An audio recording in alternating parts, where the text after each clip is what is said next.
What's up guys, Coach Az. We've got a question today from one of my students. I'm going to give you the short version because what they wrote was very long. So I'm just going to give you the key details. Let's get into it. His question to me was, will weightlifting negatively impact my martial art training? And the reason he's asking this question is not only does he train kickboxing with me, but he also goes somewhere else and trains very traditional boxing. And he spoke to his boxing coach about this, and his boxing coach said that lifting weights would be a complete waste of his time. And that's all he said to him. He kind of said that, walked away from him, left him with that, and he was like, oh, okay, cool.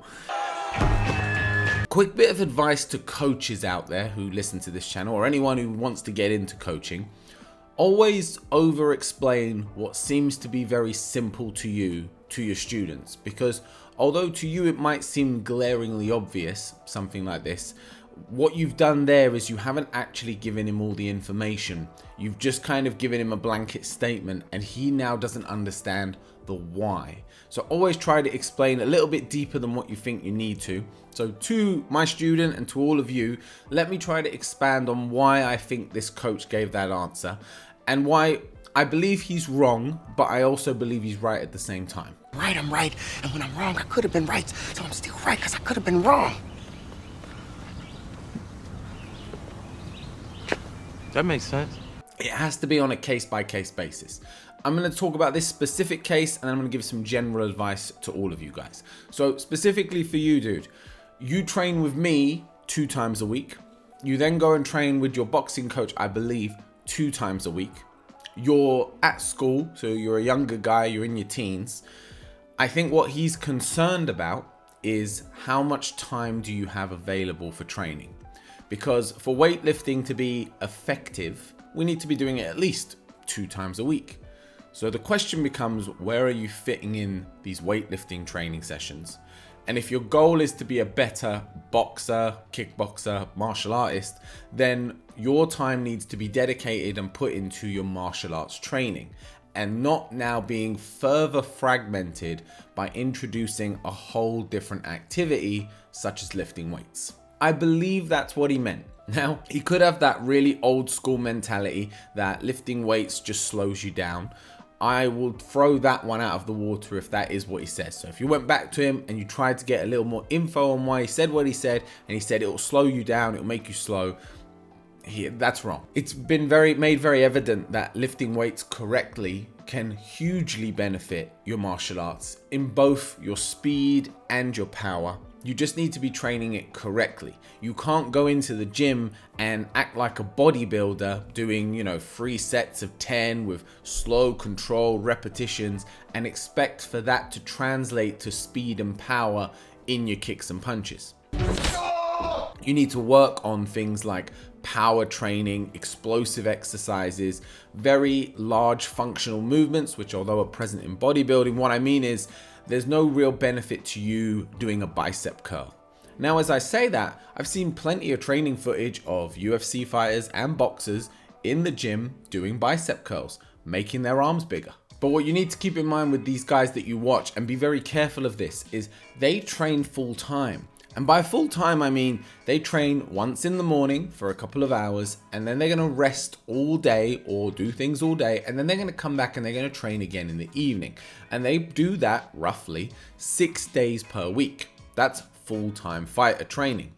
For you to try and fit all of what you see and replicate all of that in your 3 or 4 sessions a week, and then go to school, do all your studying, have your social life, spend time with friends and family, and expect to get similar results, it's just not going to be the case.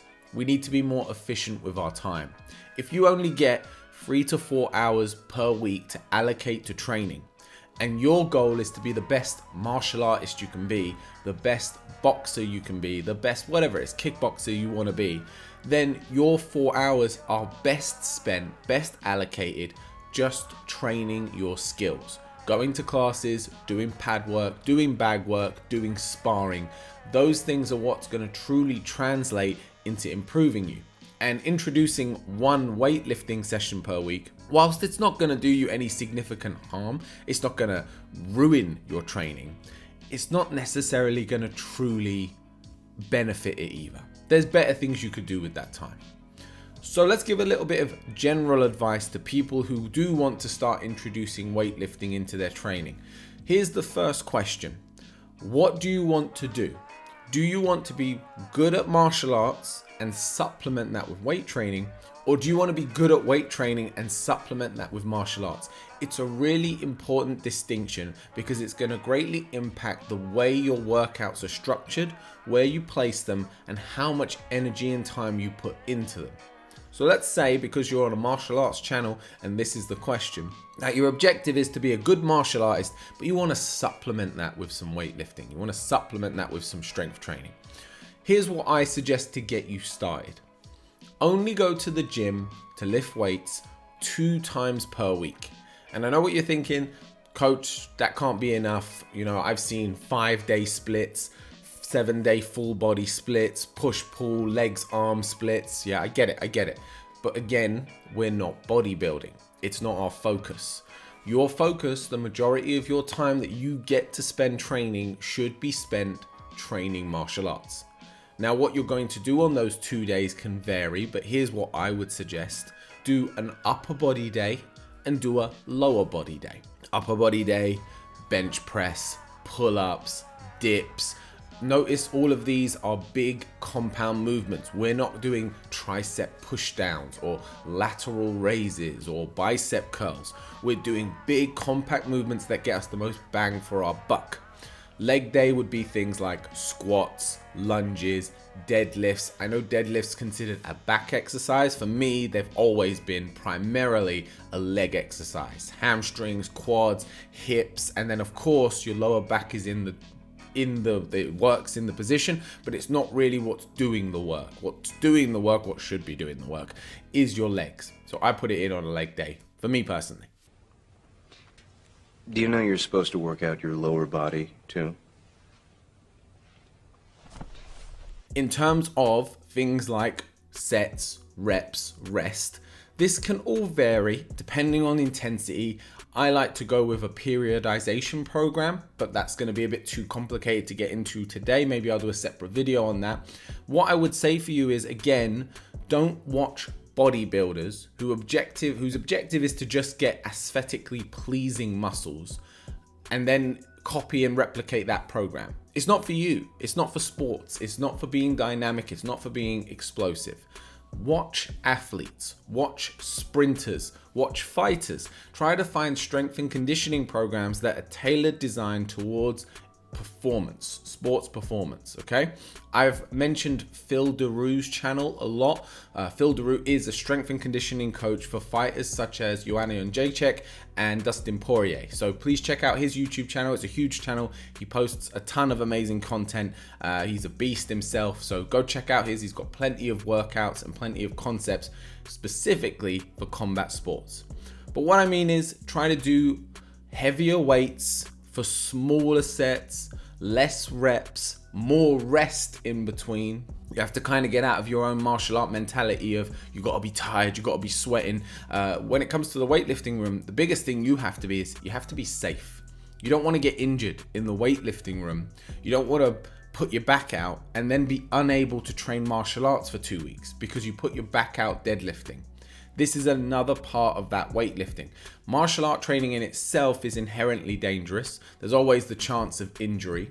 So if you're going to introduce another activity, and especially an activity where we'd expect you to lift relatively heavy weights through movements that you're not necessarily particularly familiar with, there's another chance of you getting an injury or beating up your body in a way that when you come to martial arts training, you're more susceptible to the injury. So this is probably, again, what your coach is concerned about, is that you're gonna go to the gym in the morning.